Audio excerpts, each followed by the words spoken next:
We already saw a preview of how this matchup is going to go down, and we saw that Austen Lane at range, at distance, can do some good work.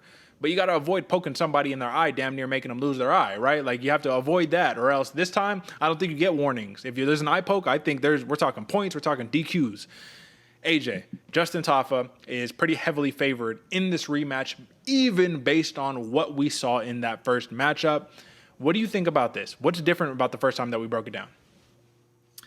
Not much, Derek, to be completely honest with you. Yeah. I mean, I expect this fight to play out how that first fight started. Austen Lane controlling the distance, working the range, getting out, cutting angles, looking really technical on the feet, while the bad man just walks him down, throwing meat mallets down the aisle. That's exactly what I think is going to happen again.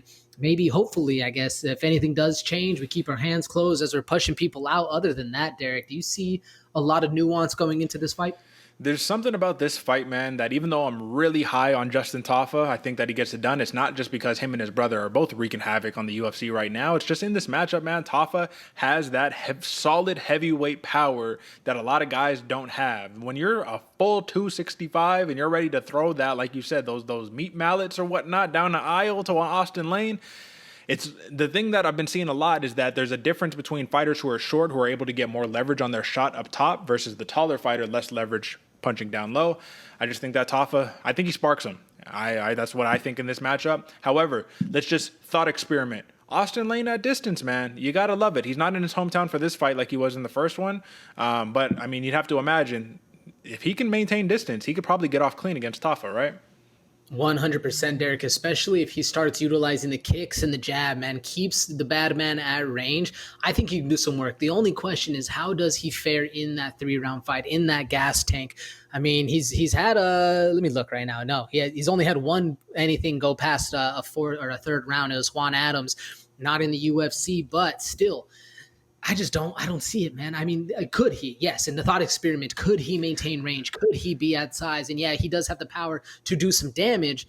I just think when you're having to fight a 15-round fight and maintain that distance the whole way where the other guy only needs one shot, it's really hard not to fall into that kind of trap. Especially if you're looking to win a fight and you're looking to be exciting, you have to put yourself in danger right there. I think that's where Austen Lane's going to find some trouble. Absolutely. Now, to clarify, folks, because, this is what I do here. I keep my man AJ out of trouble. 15-minute fight, not a 15-round fight. This ain't an old-school boxing match. Shout out Muhammad Ali and all them, you know what I'm saying? But that would be a crazy thing. These two guys in 15 rounds, I'd pay to see that. All right, AJ, this is one thing we have to take into consideration. This is just for the handicappers out there. I do think that there is a world, there is a universe where this fight can get really ugly in the beginning of the fight. Both of them get really gassed out, and we come to a decision. I absolutely see a world where that happens. 8 out of 10 times, I think I see the knockout, right? But given that that's a possibility, do you see any juice on here just touching a $5 plus 700 decision prop for a Justin Tafa or something like that?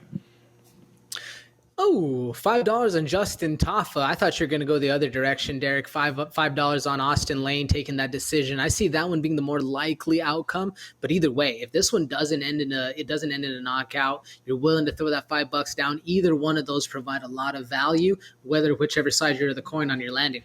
All right, fair enough. And yeah, you're probably right. Maybe Austen, I don't know. This is a tough matchup, but we like Tafa here. Let's roll with Tafa.